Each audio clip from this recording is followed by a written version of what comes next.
New audio tonight tells us what was happening in the critical first few hours of the devastating flooding last Friday. And tonight, KENS 5's Andrew Moore spoke to an expert radio operator that heard those calls come in.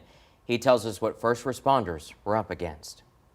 The Guadalupe is starting to come up, and Shoemaker is no longer passable at this time.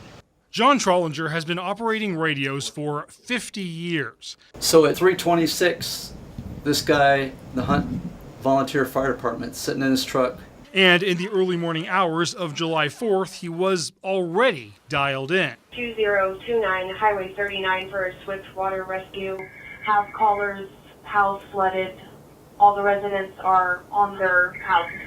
Responders continued to find flooding and people in the water, and at 4:22, they asked the sheriff's office to send out a code red alert. Is there any way we can send a code red out to our Hunt residents asking them to find higher ground or stay home? 10-4 standby. We have to get that approved with our supervisor. And it turns out Trollinger is also a former IT director for the county. He said it's not unusual to require a supervisor's approval. You need the supervisor to do it. That's protocol, basically, is what you're saying. Right. But the supervisor also needs to be there. Someone needs to be on the phone to authorize it immediately.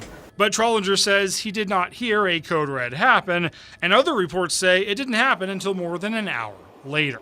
What Trollinger did hear was first responders risking their lives to try and save people. We've got one female pulled out of the water. If you'll have more units come down to the end of Rolling Trail,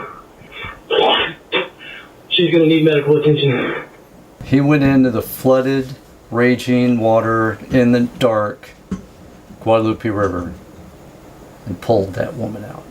So while it's still not clear where Kerr County's leaders were during this time, Trollinger says the county's first responders were doing everything they could to keep people safe. In Kerr County, Andrew Moore, KENS 5.